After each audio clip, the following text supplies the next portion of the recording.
La TVT au cœur de l'information.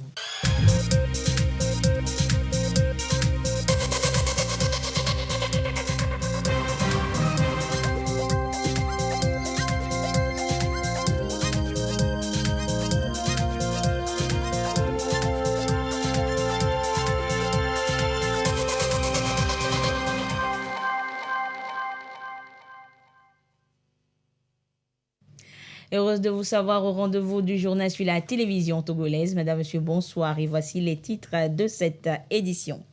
Les vétérinaires du Togo étaient en assemblée générale à Lomé hier. Une occasion pour ces professionnels de la santé animale de tabler sur les nouveaux procédés d'exercice de leur profession. Les détails à suivre dans ce journal. Et puis, pour vous, amateurs de bonne glace, je vous amène en fin d'édition à la découverte d'une nouvelle saveur, la glace au pain de singe ou à l'angba du 100% togolais à découvrir dans ce journal. Voilà donc pour les titres. À la primature, Madame le Premier ministre Victoire Toméga-Dogbe a accordé une série d'audiences cette semaine. Elle a échangé d'abord avec le directeur général du Catholic Relief Service, puis avec la marraine du Festival de la Marmite et enfin avec le président de l'Ordre des Chevaliers de Saint-Jean International. Leurs discussions ont porté essentiellement sur les activités de leurs différentes structures et leur intérêt pour le Togo. Le point avec Arnaud Kilio. Après 11 ans passés à la tête de l'Organisation internationale Catholic Relief Service, CRS, Scott Campbell, directeur régional sortant, a présenté son successeur, Jude-Marie Banat, à Madame le Premier ministre, chef du gouvernement, Victoire Toméga-Dogbe. Avant de faire ses adieux, il a dressé le bilan de ses activités au Togo. Civilité présentée à Madame le Premier ministre, le directeur régional entrant, Jude-Marie Banat, a quant à lui dévoilé le programme de son agenda. Nous sommes sensibles à la question de la sécurité dans le Nord et en suivant les directives du gouvernement et de concert avec le support de l'USAID, on espère pouvoir continuer avec les activités d'inclusion qui rentrent en ligne droite avec les priorités du gouvernement pour réduire la vulnérabilité des Togolais dans cette zone-là et continuer à construire la paix qui est à la base de la cohésion sociale. Olivia de Souza Pass, marraine du Festival de la Marmite FESMA, à la tête d'une délégation du comité d'organisation, a remercié le gouvernement pour l'accompagnement dont ils ont bénéficié pour la réussite de ce rendez-vous culinaire. On a eu plus de points positifs et plus d'échanges avec les chefs qui sont venus de l'extérieur, les chefs du Togo. Les exposants étaient plus nombreux et surtout avec des produits de meilleure qualité et mieux choisis. Madame la Première ministre était vraiment enchantée de cette manifestation qui s'est passée. On a eu la chance de la recevoir donc dimanche dernier et vraiment elle est très enthousiaste et elle nous encourage à continuer à joindre nos forces pour que les éditions à venir soient vraiment aussi bien. En entrevue avec la chef du gouvernement en fin de semaine, Moïti Young a abordé les thématiques de la rencontre de l'Ordre des Chevaliers de Saint-Jean International tenue à Lomé. To attract people, to tell them and to propagate the idea of peace. Nous utilisons ce sommet pour pouvoir également inviter les gens à développer la paix, à vivre dans un esprit de paix et de charité. La Première ministre, elle a partagé avec nous les idéaux de paix. Elle nous a montré comment le Togo lutte pour l'égalité genre, l'inclusion, le vivre ensemble et la cohésion sociale. Victoire Toméga-Dogbe a salué cette initiative qui promeut la paix, la cohésion sociale et le vivre ensemble. Je vous le disais en titre, l'Ordre national des médecins vétérinaires du Togo a tenu hier samedi à Lomé son assemblée générale ordinaire. Thème, les défis et enjeux de la couverture sanitaire du cheptel au Togo. Occasion pour les membres de dresser le bilan des activités réalisées par le bureau sortant et de procéder par la même occasion à l'élection du nouveau bureau. Le compte rendu avec Ida Adessou et Karine Olanlo. Depuis 2012, des campagnes de vaccination ont été menées au Togo pour protéger le cheptel contre plusieurs maladies telles que la peste bovine et la rage. Ces efforts ont également permis de renforcer le contrôle sur l'utilisation frauduleuse de médicaments vétérinaires.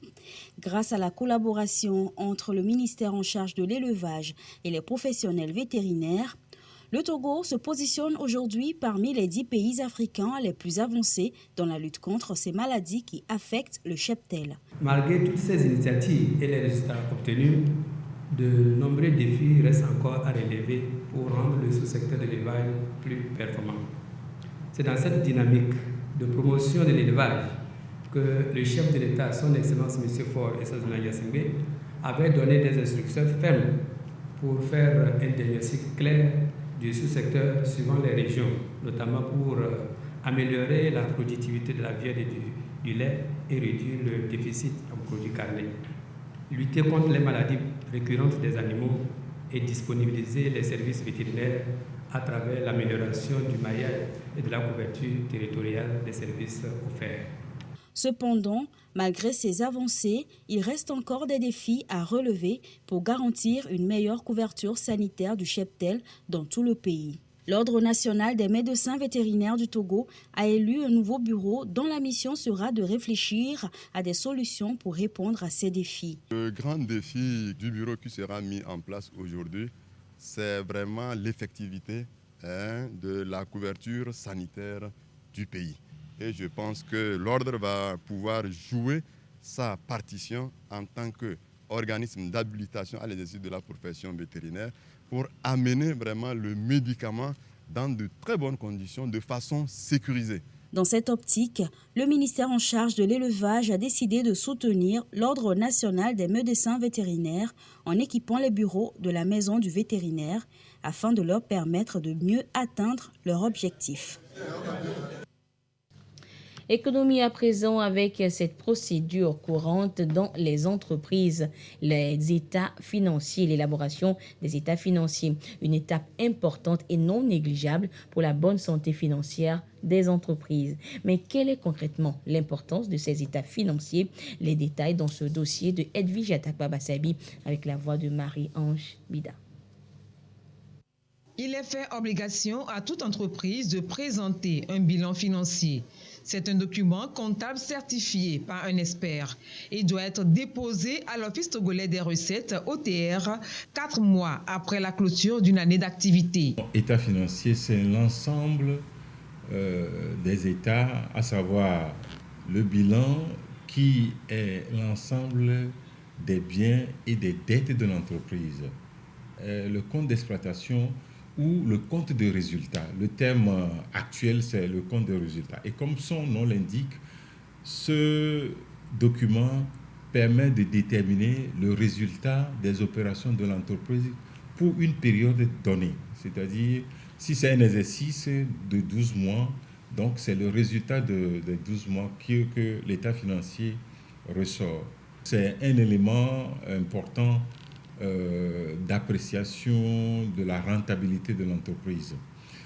La dernière partie des états financiers, c'est ce que nous appelons les notes au bilan ou les états annexés. Les notes au bilan renseignent sur comment ces chiffres ont été obtenus. C'est-à-dire, ces notes permettent de comprendre quelles sont les composantes de ces états financiers, comment on a pu les obtenir, comment on a pu les calculer pour pouvoir dégager ce résultat. Donc, les notes au bilan donnent le détail et les explications sur la provenance des différents éléments qui composent le bilan et le compte de résultat. Les informations contenues dans le bilan financier peuvent être exploitées à tout moment. Preuve que le bilan financier est un véritable outil de gestion et de planification au sein de l'entreprise. Dans une entreprise, il y a les propriétaires de l'entreprise, c'est-à-dire les actionnaires de l'entreprise, ou les associés, ça dépend de la forme de l'entreprise. Et donc, ces états financiers sont destinés en priorité aux propriétaires de l'entreprise, c'est-à-dire ceux qui ont déposé leur argent, qui ont mis leur argent pour créer cette entreprise, doivent avoir l'information sur comment leur entreprise marche. Donc, c'est avec ces états financiers que les dirigeants, ceux qui gèrent l'entreprise au quotidien, et les associés puissent prendre des décisions au-delà des associés ou bien des propriétaires de l'entreprise. Il y a l'administration fiscale. L'administration fiscale regarde à partir de ces états financiers quelle information cette entreprise donne en termes de base taxable. Après l'administration fiscale, il y a les banques. Il y a les banques aussi qui regardent ces états financiers pour apprécier le fonctionnement et la rentabilité de l'entreprise. Pour être performante, l'entreprise doit faire chaque année son bilan financier. Il est aussi un outil de recherche de l'excellence et de la promotion de la structure. Les sociétés qui ne se soumettent pas à cet exercice seront pénalisées par l'OTR. Au chapitre politique, on notera la fin du congrès statutaire du PSR, Pacte socialiste pour le renouveau. Une occasion pour les membres et sympathisants de lancer un appel à la reconstruction de la société sur les valeurs. Les détails avec Edwige Atakwa-Bassabi et Yata Aratem. Professeur Komiwolu, reconduit à la tête du Parti socialiste pour le renouveau, PSR. Pour ce nouveau mandat de 5 ans, il s'est donné pour mission de travailler avec son équipe pour asseoir les idéaux du parti sur l'ensemble du territoire national. Il faut transformer les mentalités dans la gestion des affaires publiques. Il faut transformer toujours la mentalité de la jeunesse. L'argent est un moyen, l'argent ne saurait être une valeur. Toutes les fois qu'il y a des parcelles de pouvoir, on constate des abus. Quand nous le disons, ce n'est pas simplement au sommet de l'État. Il faudrait qu'entre nous, partis politiques de l'opposition, nous prenions conscience de notre responsabilité. Les insultes, les diffamations ne construisent pas un pays. Nous pouvons être en désaccord profond les uns avec les autres, mais ça doit se faire dans le respect mutuel. Ça doit se faire dans la recherche de l'intérêt général. Nous irons forcément aux prochaines élections. Et je crois que ce sont les mêmes valeurs que nous défendrons et nous espérons que nous aurons beaucoup de représentants lors de ces élections et que nous serons élus à l'Assemblée nationale. Et quand nous le serons, vous verrez quelles seront nos contributions. Le pacte socialiste pour le renouveau, à l'issue de ce congrès, est toujours persuadé que c'est en construisant sur des valeurs de paix, d'inclusion et d'innovation que les objectifs assignés au PSR seront atteints. Cette exigence a été de tout temps une préoccupation du pacte socialiste pour le renouveau, qui est de rester mobilisé pour la construction d'un Togo uni et prospère.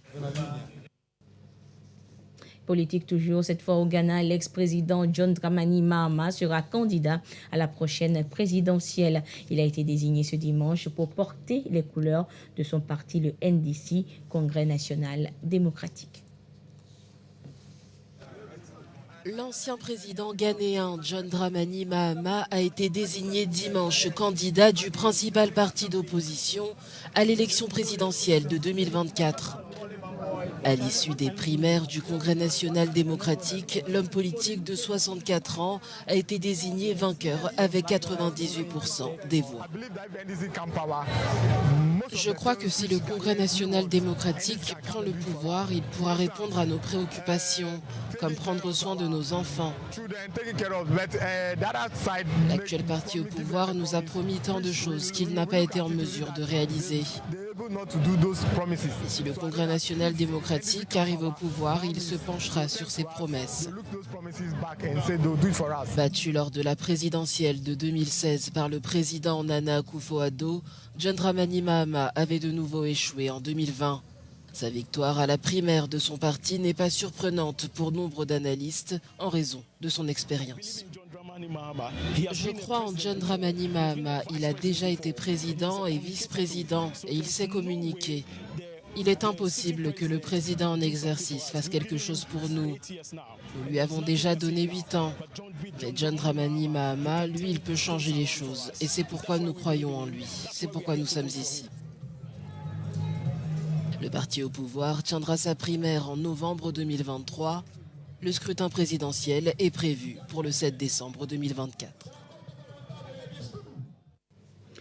Retour en page nationale pour vous parler de ce phénomène à présent. Ils sont visibles un peu partout par petits groupes dans les quartiers, le regard rivé sur leur smartphone. Ce sont les jeunes ou les moins jeunes. Et que font-ils? Eh bien, ils utilisent des Wi-Fi gratuits, des relais de Wi-Fi gratuits. La question qui se pose est de savoir à quoi leur sert justement ce Wi-Fi gratuit. Que font-ils concrètement avec? Eh bien, Arufa Nutuga est allé à la pêche à l'information et son dossier est présenté ce soir par Christine Petit-Kelvde.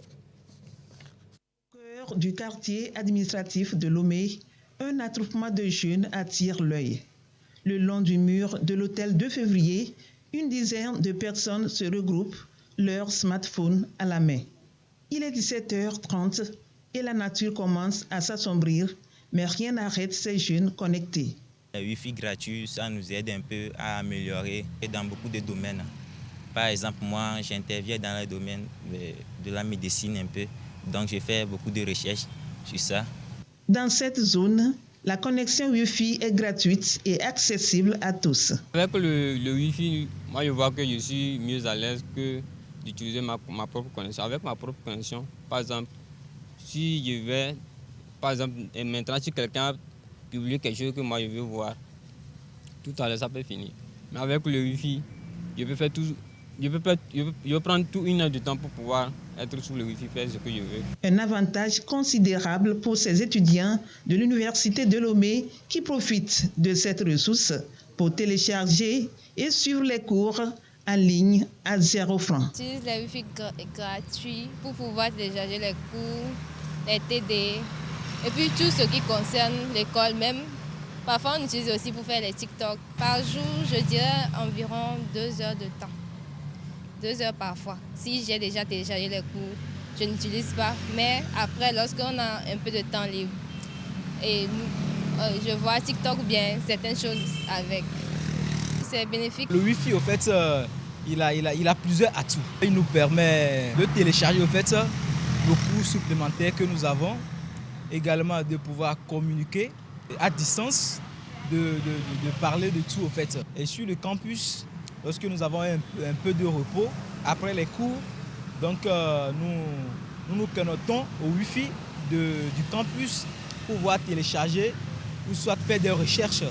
Le fait qu'il nous permet de faire des recherches et ça élargit également nos connaissances. Nos notes au fait s'améliorent. Utiliser le Wi-Fi gratuit, oui. Mais cette opportunité doit être utilisée avec beaucoup de responsabilité et de prudence pour garantir son accès pour tous. Prudence dans cette utilisation du Wi-Fi gratuit. Alors, eh bien, les artistes du Togo, eux, célèbrent en différé la fête du travail du 1er mai. Et c'est hier, donc, qu'ils ont décidé, la famille des artistes, auteurs, compositeurs et interprètes du Togo a donc décidé d'organiser une journée de réflexion autour de leurs conditions de vie et de travail.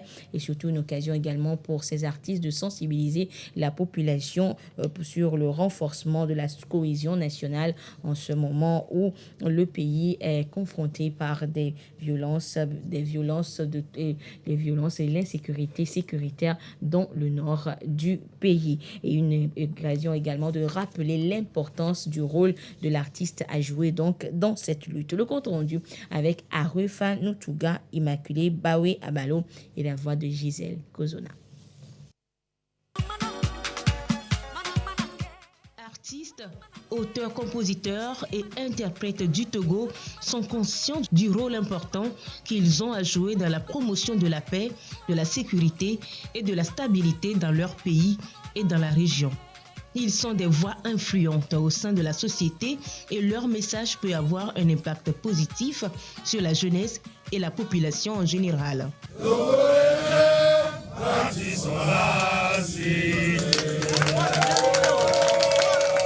La La célébration de la fête des travailleurs a été l'occasion pour ces artistes de célébrer leur travail quotidien et de rappeler l'importance de leur contribution à la culture et à l'économie du Togo. Mais ils ont également voulu profiter de cette occasion pour sensibiliser la population à la menace qui représente le terrorisme et l'extrémisme violent dans la région. Nous sommes dans un pays de paix et nous, artistes, avons le devoir de contribuer au maintien de cette paix-là. Quand nous voulons organiser un spectacle, nous le faisons, nous prenons le Palais des Congrès, qui n'est pas une salle adéquate pour les spectacles. Donc nous demandons vivement à l'État d'y penser pour qu'on puisse avoir notre palais de la culture à nous. Nous nous retrouvons entre artistes pour s'échanger, pour causer, manger, boire, pour s'éclater et discuter de nos petits soucis, de nos problèmes dans la musique en général. Les artistes ont ainsi voulu faire œuvre utile en utilisant leur influence pour faire passer un message de prévention et de sensibilisation. Nous menons cette lutte pour la paix. Nous prions que le sang ne verse plus dans notre pays. D'où il vient, il n'a qu'à retourner par la grâce divine. Nous disons merci aux forces de l'ordre pour leur vigilance, que le Tout-Puissant les protège. Notre lutte ensemble, c'est de voir un jour que ce problème-là nous a quittés comme coronavirus nous a quittés. Le secteur de la musique togolaise connaît un essor ces derniers temps. Un nouvel élan à maintenir selon les membres de la FACI Togo, une association d'artistes créée par Agochi Yao Mawena. Son président actuel est King Messa. Et après la musique, une petite douceur dans ce journal. À présent, vous êtes amateur de bonne glace. Et si vous alliez goûter maintenant la glace à la saveur à l'angba, ou le fruit du singe, le pain de singe, et se faire plaisir en préservant sa santé, c'est l'idée de la promotrice de cette glace. Quel goût justement cette glace a? Eh bien, Edwige Atakwa-Bassabi et Marie-Ange Bida sont allées jouer les goûteurs pour nous. Voilà.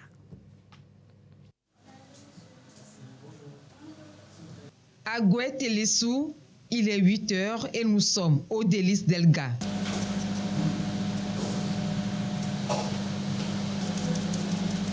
Elga, la voici. Elle s'active déjà ce matin pour fabriquer ses glaces. Sa matière première, le baobab. Les parfums varient, citronnelle, gingembre, cannelle et autres. Le goût aussi. Après sa petite préparation, dont elle seule a le secret, les glaces sont mises au réfrigérateur pour 24 heures. Je suis très passionnée de la cuisine et j'aimais beaucoup aussi les glaces, surtout les sucettes. En enfance, j'en consommais beaucoup. Dans mes recherches, j'ai découvert les propriétés incroyables du fruit de baobab. Donc je me suis dit, pourquoi ne pas créer une glace artisanale à base de ces fruits de baobab qui renferment assez de nutriments qui sont très bons pour la santé. Donc j'ai commencé par faire ces glaces. Je proposais ça à ma famille, à mes amis dans nos rencontres. Donc rapidement, les commandes arrivaient. Je me suis lancée comme ça. Kodjo est un client fidèle. Depuis qu'il a découvert les glaces d'Elga, il ne s'en lasse pas. Il n'est pas le seul. Ce que j'ai goûté pour la première fois, vraiment, j'ai vraiment aimé. C'est vraiment naturel, sans produits chimiques. Ça, c'est vraiment ce que j'ai vraiment aimé de cette glace. On m'avait parlé de ça. Donc, comme on m'avait parlé de ça, j'ai dit que bon, moi-même, je vais venir voir. Je suis venu, j'ai payé. Bon, je vais aller déguster, voir. Et je suis sûr que ça sera impeccable quand même. Elga a choisi le baobab pour ses vertus. Il serait bon pour la peau et riche en plusieurs vitamines. C'est riche en vitamine C, plus que le citron et l'orange. C'est riche en calcium et ça permet de faciliter le transit intestinal. Ceux qui ont des problèmes gastriques et autres, là, le baobab est très bon. Donc je me suis dit, pourquoi ne pas allier bien-être et plaisir gustatif? Donc c'est d'où l'idée m'est venue de mettre en place, de faire quelque chose pour pouvoir répondre à ce besoin-là, pour tout âge. À part les glaces, j'ai fait des mini-cakes à base de baobab aussi pour accompagner les glaces. Je fais également des sirops de basilic, les basilics que nous cultivons nous-mêmes. Ces sirops de basilic aussi, nous les utilisons pour servir la glace sur place. Diplômée en gestion des projets, Elga a fini par se lancer dans l'entrepreneuriat faute de débouchés. Ce projet de glace au baobab est pour elle un moyen d'être autonome et gérer sa mini-entreprise. Même pas un témoin ne peut en démontrer le contraire. Et vous suivez donc déjà le reportage qui suit. Eh bien, c'est sûrement l'un des lauréats de la phase finale du concours de génie en herbe de l'OHADA. La phase finale, c'était hier. Sur les 12 candidats étudiants en droit en lice, hier, 3 ont été retenus grâce à plusieurs critères. Maoukou Ariano, Gisèle Kozona.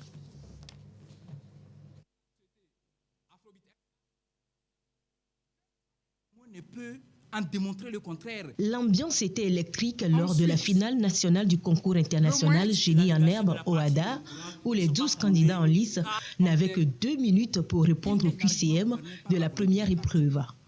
La tension est montée d'un cran pour la deuxième épreuve, la plaidoirie, où chaque candidat disposait de 12 minutes pour faire valoir ses arguments devant le jury. L'État du Karakuta déléguait à la société Afrobeat SA la charge de payer directement. Le fait pour les parties de prévoir l'arbitrage sur un droit rendu indisponible. Après une délibération intense, Hugues Tossou a finalement remporté le premier prix sous les acclamations des autres participants. La défense saigne, mais elle n'est pas désespérée. La défense saigne, mais elle n'est pas déstabilisée. Ça fait déjà quelques années que je suis admirateur de ce concours, mais c'est la première fois que j'ai eu le courage d'y participer. Ça nous a permis de découvrir beaucoup de choses et nous en sommes reconnaissants. Par rapport à la finale internationale, nous sommes conscients du fait que ce sera beaucoup de travail. Nous allons faire les sacrifices nécessaires, donner le meilleur de nous-mêmes afin que le trophée soit pour la République togolaise. Hugues Tossou, Bilal Badadaro et Alida Akako représenteront le Togo lors du concours international Génie en herbe OHADA qui se déroulera du 9 au 14 octobre prochain à Kinshasa, en République démocratique du Congo.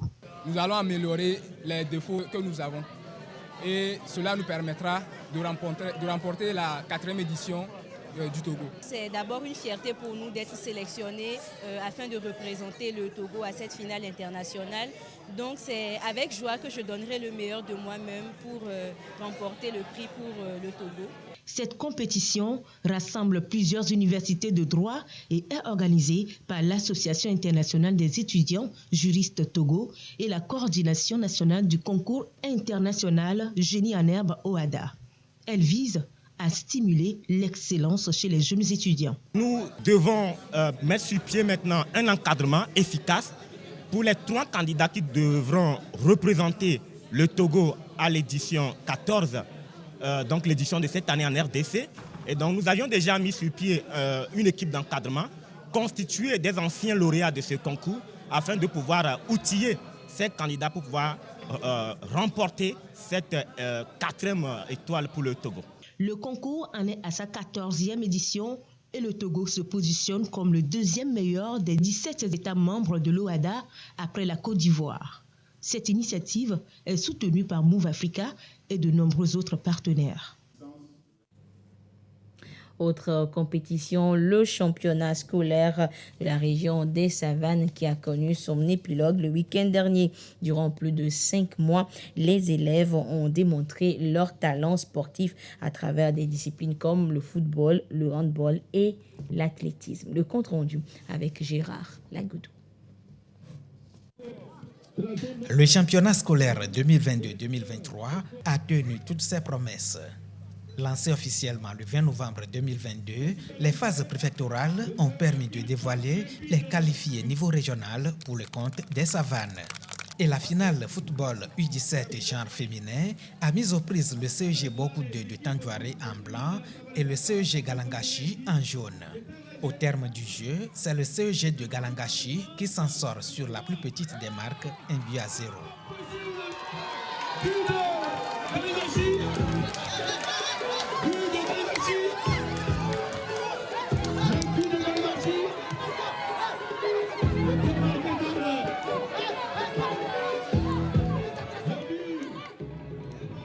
enveloppe financière, équipement sportif pour les 2 formations, puis la coupe est allée au CEG de Galangashi.